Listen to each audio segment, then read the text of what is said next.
신약성경 27쪽에 있습니다. 마태복음 16장 13절에서 20절입니다. 찾으셨으면 제가 공독하겠습니다.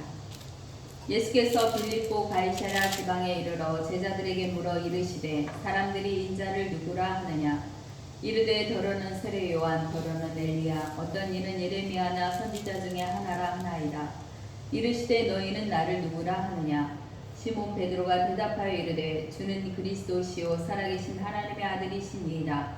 예수께서 대답하여 이르시되 바요나 시몬아 내가 복이 있도다. 이를 내게 알게 한 이는 혈육이 아니요 하늘에 계신 내 아버지이시니라. 또 내가 내게 이르노니 너는 베드로라. 내가 이 반석 위에 내 교회를 세우리니 음부의 권세가 이기지 못하리라. 내가 천국 열쇠를 내게 주리니 내가 땅에서 무엇이든지 매면 하늘에서도 매일 것이요 내가 땅에서 무엇이든지 풀면 하늘에서도 풀리리라 하시고 이에 제자들에게 경고하사 자기가 그리스도인 것을 아무에게도 이르지 말라 하시니라. 아멘. 천국 열쇠입니다. 천국 열쇠를 베드로에게 주었습니다. 그렇죠. 베드로에게 왜 주었을까요? 그 천국 열쇠라는 게 과연 어떤 의미가 있을까? 오늘 본문을 통해서 이 천국 열쇠에 대한 것을 좀 알아보도록 하겠습니다. 본문은 예수께서 빌립보 가이사랴 지방에 이르렀다 이렇게 시작을 합니다. 그렇죠? 빌립보 가이사랴. 빌립보 가이사랴가 베니게 바로 밑에 있습니다. 그렇죠? 그러니까 지금 갈릴리 호수가 있고 두로와 시돈 그쪽으로 해서 위로 쭉 올라가는 가이사랴 빌립보가 있고 그 위쪽에 다메섹이 있습니다. 그렇죠? 그러니까 지금 여기는 예수님이 거주하던 갈릴리 호수 지방에서 가버나움에서랑 전도를 계속 하셨는데 지금 그 지방을 벗어나서 가이사랴 빌립보에 지금 이르는 거예요. 거기는 헤롯이 다스렸던 그 지역인데 어찌 되었던 그곳까지 예수님이 왜 가셨는지는 이유에 대해서는 설명하지 않아요. 그렇지만 분명한 것은 거기가 이방 지역이라는 것입니다. 빌립보 가이사랴가 이방 지역인데 예수님께서 이방 지역을 왜 가셨는지에 대해서는 설명하지 않고 거기에 이르렀다라고 말씀합니다. 그런데 그 지방에 빌립보 가이사랴 지방에 이르러서 제자들에게 물어 이르시되 사람들이 인자를 누구라 하느냐고 묻습니다. 다른 데서도 얼마든지 물어볼 수 있잖아요. 그렇죠? 예수님하고 제자들하고 계속해서 동행을 했고 제자들이 항상 따라다녔었는데 굳이 빌립보 가이사랴에 가가지고 사람들이 인자를 누구라 하느냐라고 물어봅니다. 그런데 이 인자라는 것이 누구냐 하면은 다니엘 7장 13절에 보면 내가 또 밤 환상 중에 보니 인자 같은 이가 하늘 구름을 타고 와서 옛적부터 항상 계신 이에게 나아가 그 앞으로 인도되매 그에게 권세와 영광과 나라를 주고 모든 백성과 나라들과 다른 언어를 말하는 모든 자들이 그를 섬기게 하였으니라고 되어 있습니다. 그러니까 인자 같은 이에게 모든 백성과 나라들과 다른 언어를 말하는 모든 자들이 그를 섬기게 하겠다라고 다니엘에게 약속을 하신 거예요. 그 인자를 지금 예수님께서 인자를 누구라 하느냐라고 물어보시는 거예요. 그러니까 다른 언어를 말하는 모든 자들이 그를 섬겨야 되기 때문에 빌립보 가이사랴 하는 이방 지역에 가서 인자가 누구냐라고 묻습니다. 제자들이 대답을 합니다. 이르되 더러는 세례 요한, 더러는 엘리야, 어떤 이는 예레미야나 선지자 중에 하나라 하나이다 그럽니다. 세례 요한, 엘리야, 예레미야나 선지자 중에 하나다라고 되어 있습니다. 그러면 세례 요한과 엘리야와 예레미야 같은 선지자를 불렀던 그들이라고 말했던 이유가 있겠죠. 세례 요한은 누구였을까요? 세례 요한은 아버지 사가랴가 제사장이었습니다. 누가복음에 보면. 그런데 왜 세례 요한을 굳이 여기에서 아버지가 제사장이기 때문에 제사장 직분을 이야기하고자 했던 걸까? 이걸 가지고 계속해서 씨름을 했습니다. 저도 사실은 이 본문을 가지고 굉장히 오랫동안 씨름을 했어요. 그런데 세례 요한이 누구길래 예수님께서 여기에서 세례 요한을 제자들이 세례 요한을 말하고 있을까? 엘리야를 말하고 있을까? 예레미야를 말하고 있을까? 여기에는 분명히 신학적인 의미가 담겨져 있을 거란 말이에요. 그러면 세례 요한은 누구냐? 제사장의 아들이니까 분명히 제사장이긴 합니다. 그러면 제사장은 뭘 하는 사람이냐? 성전에서 제사를 지내는 사람인 거예요. 그렇죠? 제사를 지내는 사람인데 이 세례 요한이 특별한 일을 하죠. 그 특별한 일이 뭐냐면 마태복음 3장 5절 6절에 보면 이때 예루살렘과 온 유대와 요단강 사방에서 다 그에게 나와 자기들의 죄를 자복하고 요단강에서 그에게 세례를 받더니라고 되어 있습니다. 그러니까 원래는 세례 요한이 아버지가 사가랴니까 제사장이니까 성전에서 제사를 지내야 되는 사람이었던 거예요. 그 후손이니까. 그런데 세례 요한은 무엇을 했어요? 세례를 줬어요. 그러니까 제사 대신에 죄를 사함을 받기 위해서는 짐승을 잡아서 가지고 가서 제사장이 잡고 그 피를 흘림으로써 우리가 죄 용서함을 받았단 말이에요. 그런데 이 세례 요한이 갑자기 죄를 자복하고 요단강에서 세례를 받음으로 인해서 죄 사함이 시작이 된 거예요. 그러니까 성전에서 제사 대신에 세례로서 제사를 대신하는 것을 시작한 사람이 세례 요한이다라고 보면 됩니다. 그러니까 예수님이 바로 세례 요한이다라고 이야기를 하는 것은 예수님도 마찬가지로 세례 요한처럼 제사 대신에 우리가 세례를 받음으로써 죄 용서함을 받는 일을 할 거다라는 것을 이미 암묵적으로 표시하고 있는 겁니다. 그러면 엘리야는 누구일까? 엘리야는 어떤 사람일까? 엘리야는 디셉 사람입니다. 그렇죠? 디셉 사람인데 이 사람이 선지자였어요. 그래갖고 비가 오지 말라고 기도했더니 비가 3년 동안 안 오고 막 그러면서 열왕기상의 18장에 가보면 그때부터 쭉 이렇게 설명을 합니다. 그러면 엘리야의 중요한 역할은 과연 무엇이었을까? 그 사람이 한 일은 아합 왕이 죽고 아람 왕을 새로 세우고 예후로 왕조를 새로 세웁니다. 그리고 엘리사를 자기의 후계 선지자로 세우는 일을 해요. 그런데 그 일이 과연 엘리야가 이곳에 기록된 이유일까라고 하자 고민을 했어요. 그런데 그게 아니고 정말로 중요한 건 여호와여 내게 응답하소서 내게 응답하소서 이 백성에게 주 여호와는 하나님이신 것과 주는 그들의 마음을 되돌이키심을 알게 하옵소서. 엘리야가 했던 가장 중요한 역할이 뭐였냐면 왕조를 세우고 선지자를 세우는 것이 아니라 이 백성이 하나님이신 것을 알게 하라는 거예요. 주 여호와가 하나님이신 것 그리고 그들의 마음을 되돌이키시는 것을 알게 하는 것이 엘리야의 가장 큰 역할이었다는 거예요. 그렇죠? 이것이 엘리야의 일이었습니다. 하나님이 하나님 되신 것을 알게 하는 것 그것이 엘리야였고 그 다음에 남은 것이 예레미야입니다. 예레미야는 누구일까? 예레미야는 눈물의 선지자입니다. 눈물의 선지자이고 포로로 끌려갈 때 같이 끌려가기도 하고 이스라엘이 멸망할 것이다 라고 계속해서 선포를 했던 그래서 계속해서 감옥에 갇히고 핍박을 받았던 그런 선지자입니다. 그런데 예수님과 연결된 그것은 과연 무엇이었을까? 무엇이었냐면 바로 7장 4절에 너희는 이것이 여호와의 성전이라 여호와의 성전이라 여호와의 성전이라 하는 거짓말을 믿지 말라. 이게 무엇을 의미하느냐?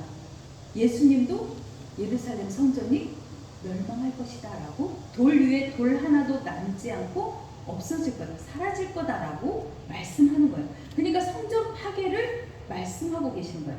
그러니까 예레미야도 성전 파괴를 얘기했고 예수님도 성전 파괴를 이야기를 하고 있었던 거예요. 그럼 성전 파괴가 과연 어떤 의미가 있는 걸까? 성전을 대체하는 것이 새롭게 생기는 거죠. 그게 바로 교회입니다. 그렇죠? 지금의 교회의 역할을 지금 예수님이 너희는 나를 누구라 하느냐의 이 본문 안에 세례 요한, 엘리야, 예레미야라 하는 이 말 안에 이것이 다 숨겨져 있는 거예요. 예수 그리스도를 통해서 세례 요한, 제사 대신에 우리가 세례를 받게 될 것이고 엘리야가 말했던 하나님이 하나님 되신 것을 인정하는 것이 교회가 될 것이고 그 다음에 예레미야를 통해서 성전이 파괴되고 교회가 새롭게 세워질 것이다 라는 것이 바로 이 본문 안에 숨겨져 있으면서 이거를 통해서 예수 그리스도가 이 모든 것을 함께 할 것이다 라는 말씀을 하고 있는 거예요. 이르시되 너희는 나를 누구라 하느냐? 그쵸? 너희는 나를 누구라 하느냐 라고 묻습니다. 시몬 베드로가 대답하여 이르되 주는 그리스도시요 살아계신 하나님의 아들이십니다 라고 고백을 합니다. 그러니까 주는 그리스도라는 말은 기름 부은 메시아, 기름 부음 받은 자입니다. 이것이 기름 부음 받은 사람은 누구냐면 세 명인 거예요. 제사장이기도 하고 왕이기도 하고 선지자이기도 합니다.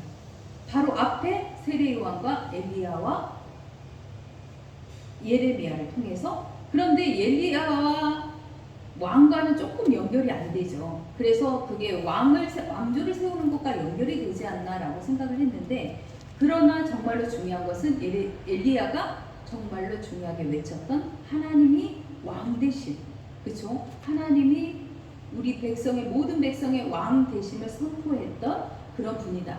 그래서 주는 그리스도시요, 예수가 그리스도라는 것은 그 세 가지를 모두 다 할 수 있는 분이다라고 말하고 있는 거예요.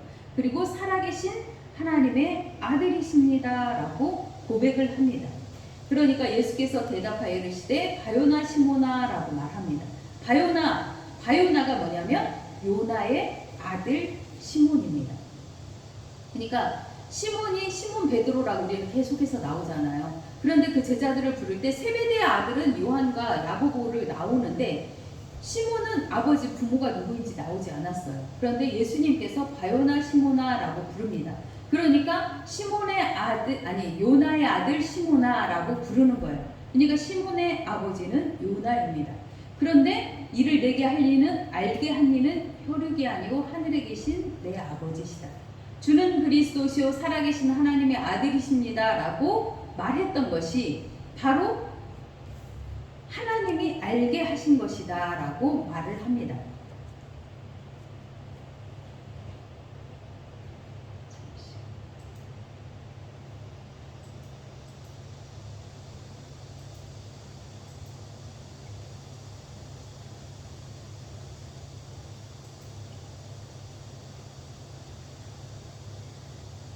그리고 내가 천국 열쇠를 내게 주리니 내가 땅에서 무엇이든지 매면 하늘에서도 매일 것이요 내가 땅에서 무엇이든지 풀면 하늘에서도 풀리리라 하시고 라고 말씀합니다.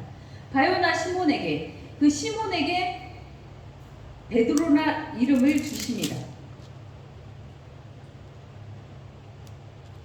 너는 베드로라.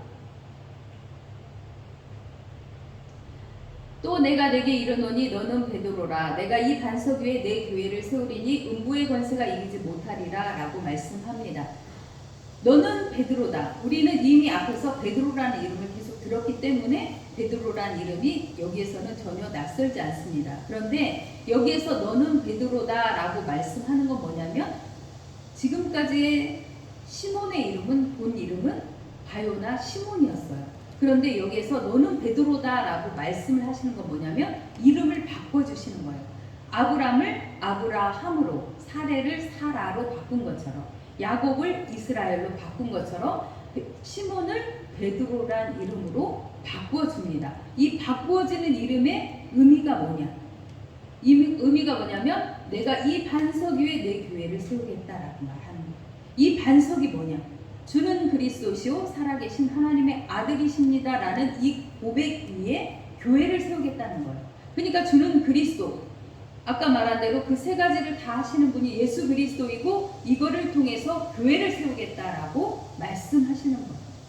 그렇죠? 세례를 통해서, 그리고 하나님이 여호와이심, 하나님이 주 되심을 고백하는 공동체, 그리고 성전 대신에 교회가 대신하는 이 공동체를 통해서 교회를 새롭게 세우겠다라고 말씀합니다. 그리고 음부의 권세가 이기지 못할 것이다.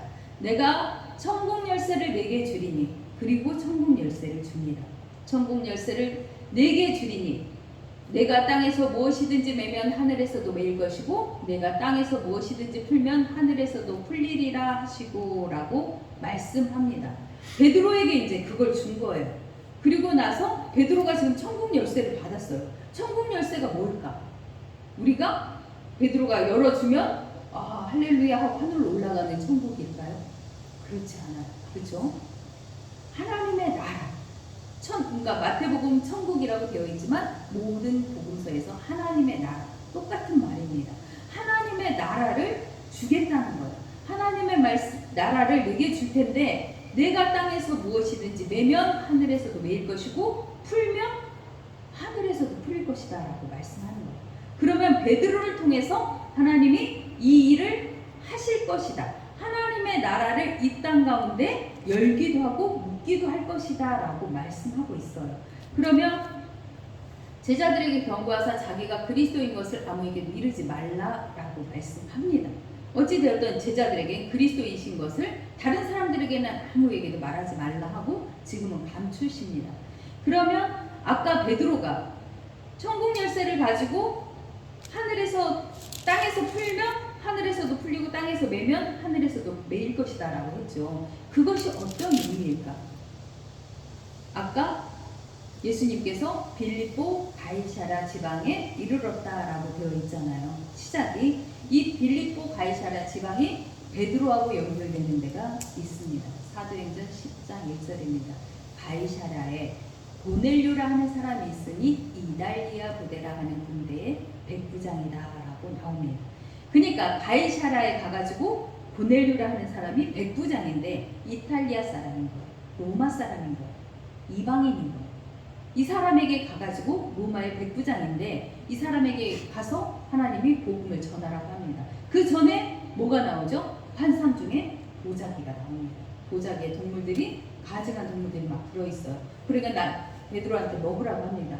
나는 이런 거 지금까지 한 번도 먹은 적이 없습니다. 그래서 하나님이 내가 정하다고 하는 것을 네가 왜 부정하다 하느냐. 그리고 나서 고넬료 집을 거기에서 집에서 보낸 사람이 와가지고 베드로를 만나게 되는 거예요. 그러니까 베드로가 가가지고 고넬료 집에 가서 복음을 전하고 그 온 집안이 구원을 받습니다. 이것이 천국 열쇠인 거예요. 하나님께서 천국 열쇠를 베드로에게 줬다라는 것은 베드로가 이방인 지역에 가서 복음을 전할 때 그들도 하나님의 백성이 될 수 있다라는 것을 열쇠를 줬다라는 표현으로 복음서에는 그렇게 기록이 되어 있고 사도행전에 가면은 이것이 그 일을 통해서 베드로가 결국은 고넬료라는 이탈리아 백부장을 구원시키고 그 온 집안이 구원을 받음으로 인하여서 이방인이 공동체 안으로 들어오는 일이 일어납니다. 이 일을 하기 위해서 지금 천국 열쇠를 주었다라고 기록하고 있습니다. 그러니까 복음서와 사도행전이 연결되어 있고 구약과 이미 다 예수 그리스도에 대한 예표가 다 기록이 되어 있는 것입니다. 이거를 통해서 우리가 예수 그리스도가 주는 그리스도라는 거에 대해서 우리가 좀 더 깊이 묵상하고 생각하면서 예수님이 어떤 분이신지 우리를 통해서 교회의 반석, 교회를 세워가는 일을 하시기 위해서 예수 그리스도께서 그 일을 하시고 계신다라는 것을 이 본문을 통해서 말씀하고 계십니다. 우리가 지금 그 교회에 나와서 예수 그리스도를 통해서 하나님을 예배합니다. 우리 모두 복된 하나님만을 예배하는, 그렇죠? 세례를 받고 하나님만을 예배하며 그리고 교회 성전 대신 교회에서 하나님께 찬양 올리며 기도하는 일을 예수님이 이 본문을 통해서 시작하고 계십니다. 기도하겠습니다. 고맙고 감사하신 아버지 하나님, 은혜 감사합니다. 주는 그리스도시요 살아계신 하나님의 아들이십니다. 그 고백 한마디에 그 많은 것들이 다 담겨 있습니다. 주님께서 저희들을 이 교회 공동체 안으로 불러주셨고 이곳에서 저희가 죄의 용서함을 받고 하나님을 예배할 수 있게 해주셨으니 그 은혜가 얼마나 크고 감사한지 하나님 늘 감사가 넘치게 하시고 아름다운 교회 안에서 하나님께 영광 올려드리는 삶을 살아갈 수 있도록 우리가 결단하는 시간 되게 하옵소서. 하나님, 우리 힘으로 살아가는 것이 아니라 하나님이 주신 은혜로 저희가 힘을 다하여 살아갑니다. 하나님께서 이 땅 가운데에서 너는 내 아들이다, 너는 내 딸이다 부르셨고 내가 너와 함께 하겠다 약속하셨습니다. 이곳에서 교회에서 하나님께 부르짖을 때 만나주시고 응답하시겠다 약속하셨습니다. 그 약속의 말씀을 붙잡고 우리가 기도하며 찬양하며 예배하고 하나님 홀로 영광 받으시고 한 사람 한 사람 만나주시고 심령의 변화가 일어나고 하나님 살아계신 우리 입술로 고백하는 아름다운 공동체 되게 축복하여 주옵소서. 감사하며 예수 그리스도 이름으로